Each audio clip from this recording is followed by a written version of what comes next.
Hello, it's Mike Rasmussen, CPA Straight Talk for Small Business on August 4th.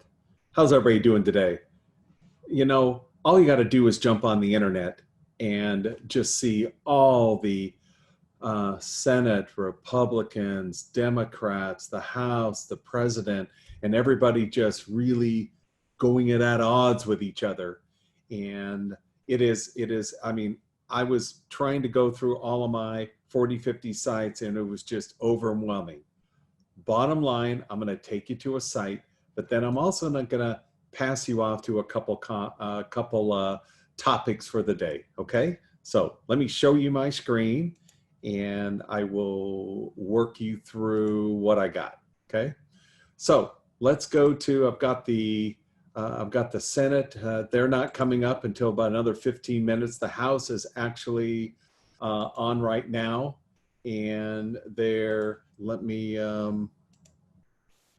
make sure that's just something going on there in the House. I'm trying to watch if there's anything that is happening primarily for the second stimulus. Call it a CARES Act 2.0, but that's what's going on right now. So let's, as we always do, I'm going to go to the Paycheck Protection Program, and this is through the SBA. And the reason why I do this again is for you to and us to refer back to if there's anything new. The House will be in order. So now I want to walk you through. I need to turn that off. And there we go. Okay. All right. So I'm going to go through the Paycheck Protection Program. And I flipped through this real quick to see if there's any additional, of which I don't see anything in here that is additional.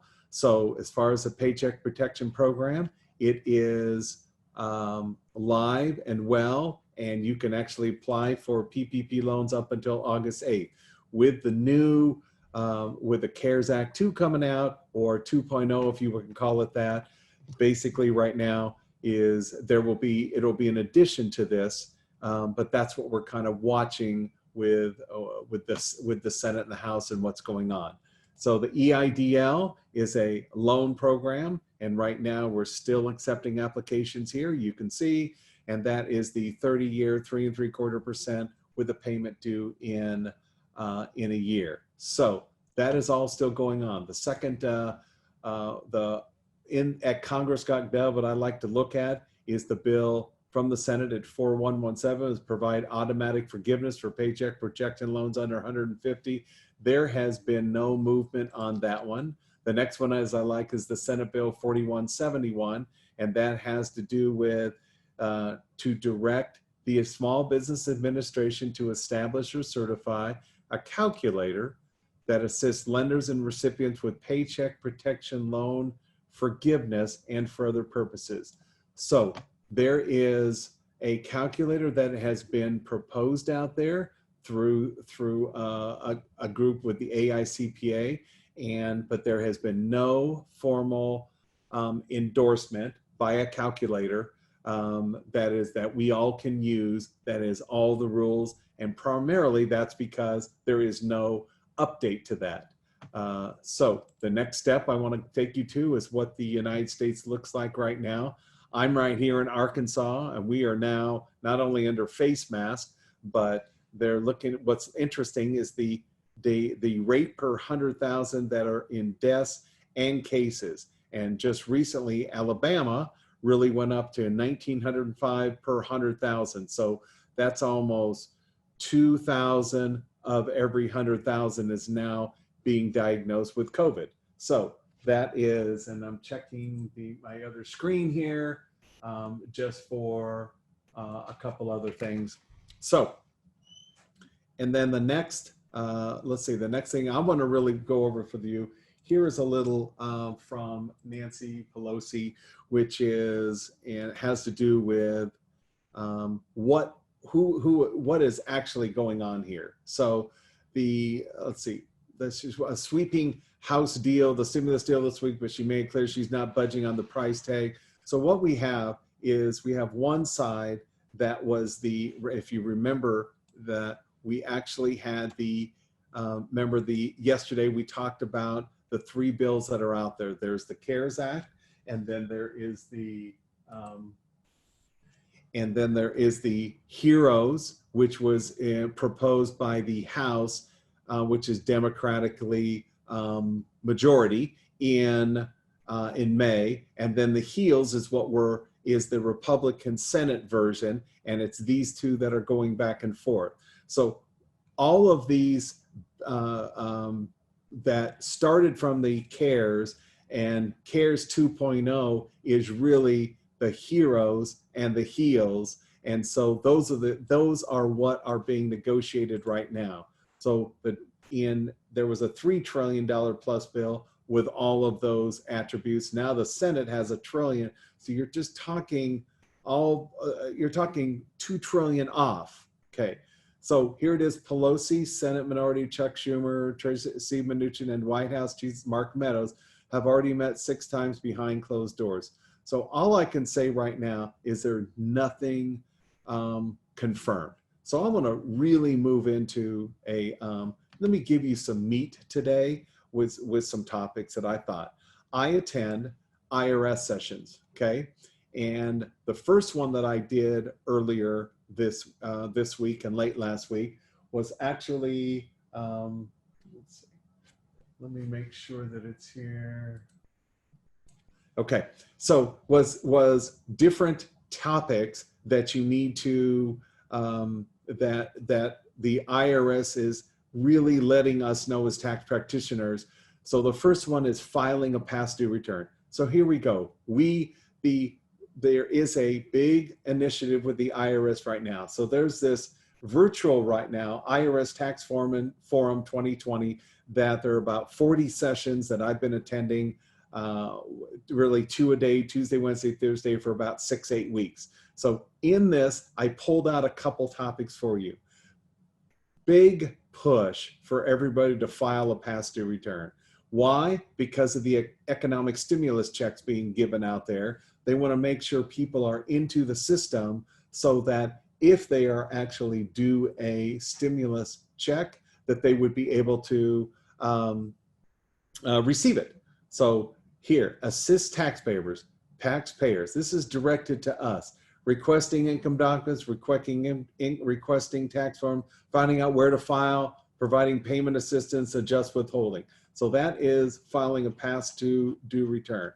Requesting income documents, get transcript online, form 4506T. So what this is right here is that, for example, I actually had I completed a form 2848, which is a power of attorney, and I had a new client that had old information, like an old entity that he had set up back in, one was in 2003 and one was in 2018. So I faxed the power of attorneys into the government, and I want to get a tax transcript to show the activity that the IRS is reporting so that I can actually give some good advice. That's another one. When I first join a new client, I want to know where the transcripts, what history is actually in the irs.gov database, and you would be surprised what is there. So I want to make sure that everything, that I'm looking at. So that's why I go through that prior process. In addition, I also might want to look for prior tax year forms. So I actually go in here or give a tax practitioner hotline a call and pull the tax returns. The next topic I want to go through with you is, you hear a lot about the gig economy. I thought this was a great definition. And what's happening is individuals may have a current job, but they're also doing things on the side in this gig economy. So let me tell you, here's the definition from the Internal Revenue Service, okay? It's an activity where people can earn income providing on-demand work, services, or goods. Got it? Activity where people can earn income providing on-demand work, services, or goods. Utilizes a digital platform such as an app or website. Report income earned from the gig economy on a tax return. even if the income is from part-time, temporary, or side work, not reported on a return like a Form 1099-K, that is credit card, or 1099 miscellaneous, that's what you would actually receive when you're an independent contractor, paying in any form, including cash, property, goods, or virtual currency. Wow, that is a big one right there. So the gig economy is what? It's an activity where people, taxpayers, can earn income providing on-demand work, services, or goods. So what the IRS is really asking all of us tax professionals to do is, number one, find out if any gig work is going on by our clients, and especially if it's any in form of cash or property or barter goods or virtual currency. So if anyone is out there, when you sign a tax return, if a taxpayer or one of your clients is performing gig services, providing on-demand work using a digital platform such as an app or a website, quite honestly, it is hard to track, especially if there are no documents issued for the payment for providing that activity. So if I provide an activity on the internet and I do something and I receive a, I don't know, let's just say a fishing lure, or receive a basketball in return for performing that activity, basically I got paid. So where there's no 1099 issued, it was probably in cash, could have been anything. And more than likely, by tax time rolling around, that is just out of sight, out of mind, and there's no way to, I guess, for a better word, track it. So what the IRS is doing is making a statement, because our system is voluntary anyway, and explaining this gig economy is very difficult to track services, especially when taxpayers are all working at home. They see an opportunity, they have a talent. I'm a tax preparer, they have a talent. Somebody might do media, somebody might do, might have how to create a website. So you have a lot of this whole gig economy is services out there being performed digitally, using the internet, and they just aren't being captured. Okay. As far as reporting them eventually on the person providing the services on their tax return. So here is the IRS making a huge effort to ask all of us preparers, and here's a gig economy responsibility. So here's what they're asking us to do, okay? All right, they're asking us to determine if an employee or independent contractor, this is a gig worker, classify the employee or independent contractor, maintain records, and temporarily file appropriate tax returns, pay taxes due. So this is what they're asking accountants and tax preparers to do, is to identify the gig workers and the digital platforms that they're working on, okay? All right, let's go to the next one, let's see. So analyze tax compliance within the gig economy. So what this is right here is, let me just make this a little bigger so you can see that. The IRS is struggling. What they're doing is reaching out to the tax preparer community, and they are asking if we can help in the compliance effort for gig economy services, strategizing on how to address potentially non-compliant gig workers. I know you out there. Conducted outreach to educate gig economy workers on tax issues, redesign a comprehensive gig economy tax center on the web, on their IRS website. And here's a publication, and know your taxes, things to know. So this gig economy compliance effort is a huge push by the IRS, because by taxing agencies. And as we talked in about state taxing, it's not just federal taxing, but it's also your state is looking for gig economy, movement of money for payment of services, performing some service on an internet, on a digital platform. Okay, so you can see we sat through this class for about, oh my gosh, an hour. So just to really understand what a gig is. Okay, all right, and of course they were seeing here is and also what we're also encourage on non-filers. That is someone who has not filed a tax return. There is state audit programs that are out there. Referrals, here's just internal that they would get within the service or state agencies, but people are referring non-filers. Then there's repeat non-filers, which is basically they file 1 year and don't file the next year.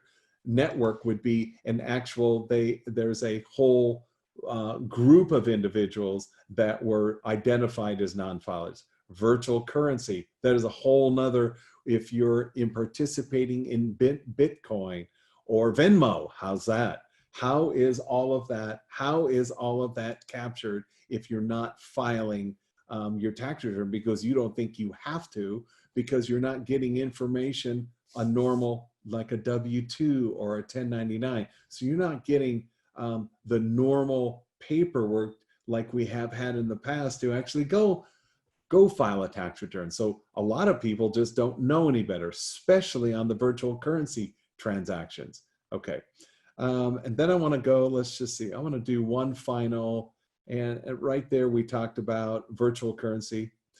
Virtual currency, just real quick, is digital representation of value that functions as a medium of exchange, a unit of account, and or a store of value. So instead of cash, taxpayers use virtual currency for payment, like a Bitcoin, to pay for a good or service. Now, we are required in 2019, there is a little box on our tax returns to check whether we have entered in any transaction tax year 2019 or forward, and we used virtual currency. Okay, so if so, then we had to actually alert the IRS that we use virtual currency.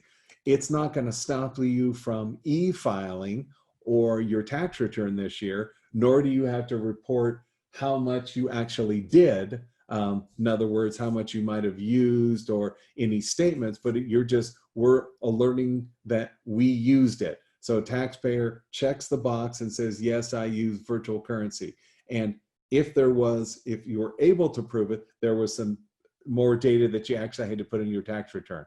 So that now is inside. And I believe what the IRS is going to be doing is using that for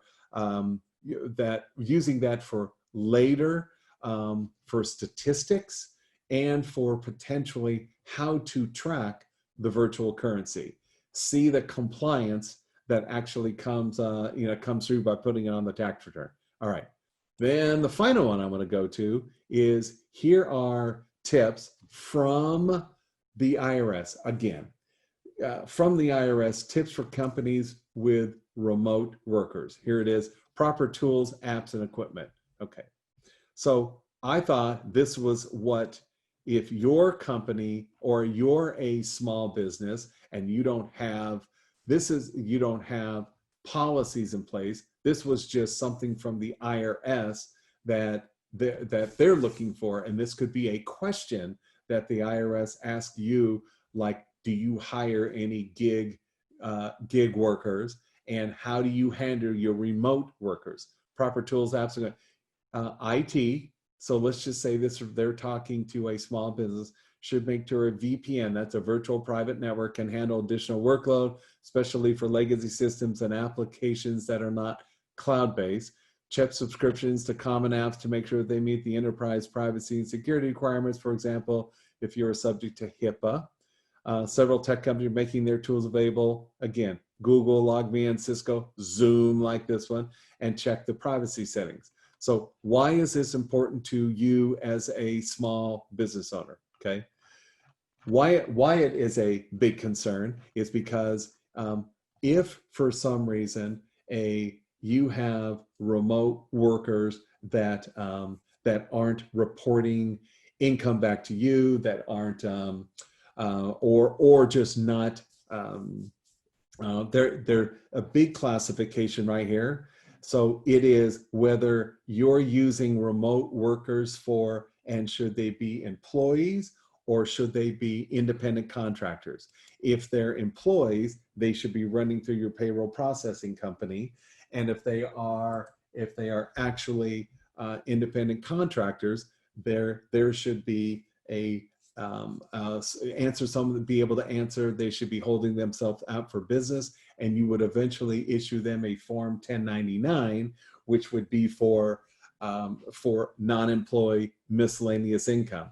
And again, what a lot of times happen is that the employees are also, and again, I'm just checking another site right now, a lot of the employees are, or people that you pay, are classified incorrectly, or you're an employee and you're an independent contractor, which cannot happen when you're getting paid from a company.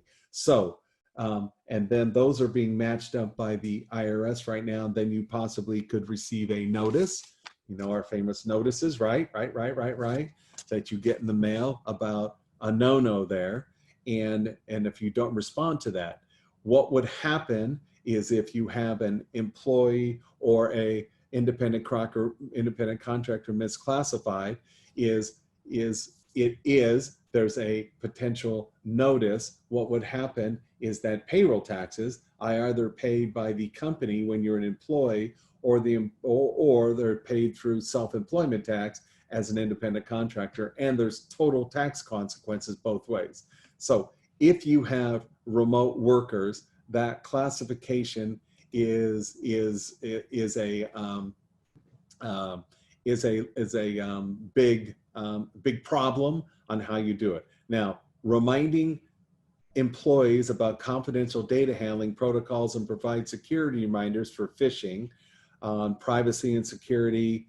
And so when this happens, security concern, think about a tax professional CPA firm where I have a person working with my company remotely, and that person can dial in and has access to all of my data, and how that information travels securely back and forth on the internet to access data.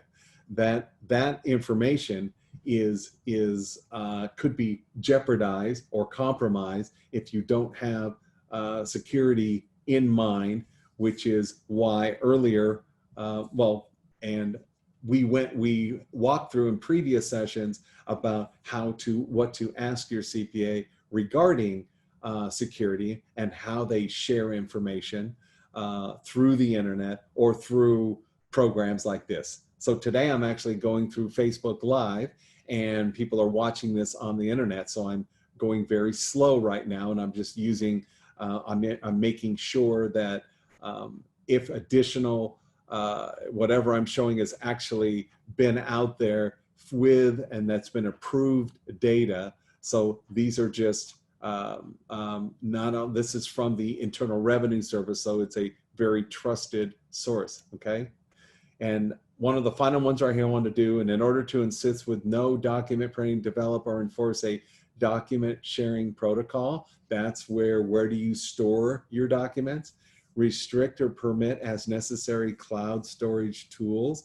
People will tend to retain everything and it may not be needed. Encourage minimum document retention and advise employees to check temporary storage and downloads. Okay, that is, wow. So what that is saying is that when you're downloading information, it is just so easy to store it up on Google and store it up, and then or anywhere on the internet. And if Google is compromised, that means everything up there is compromised as well.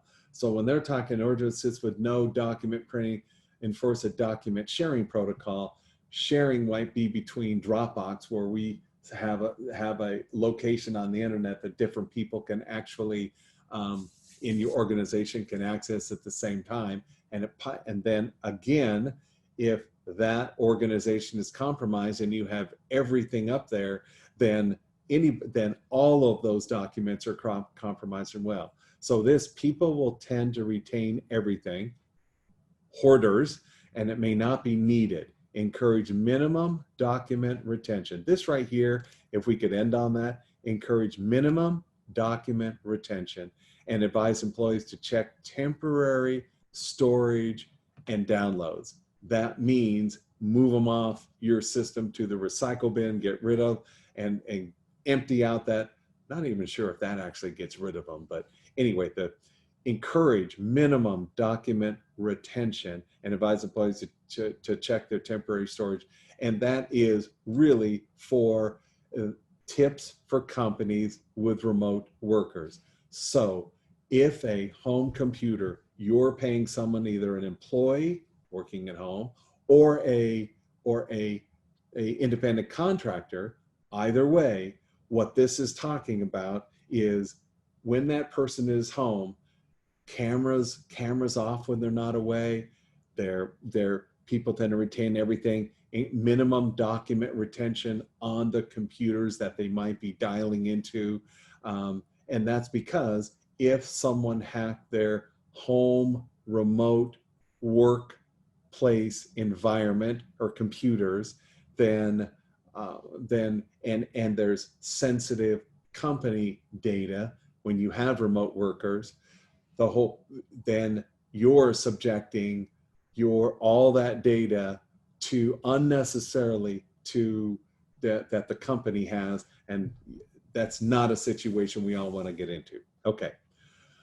All right. Well, that was enough. That was plenty of details for you, and especially so we went through the gig, which is performing services online, digitally, and it is and should be a tax compliance aspect of that. And then we talked about non-filers, that encouraging non-filers, especially because it relates to digital and the stimulus payments. And if you have your direct deposit information there and you filed securely, then as these stimulus programs with the government are coming out, you're automatically in line, if you will. And then the final one is, do you have remote workers and the security of data going back and forth, and especially if you're housing secure data at your home while you're working remotely, that is for your company, that if you are breached and your whole computer is compromised, that you're not having to account and basically go, dear employer or whoever contracted you, we had a breach, and you would be held liable. Okay, it is Mike Rasmussen, CPA Straight Talk for Small Business on, what do we got here? August 4th. So signing off, have a great day.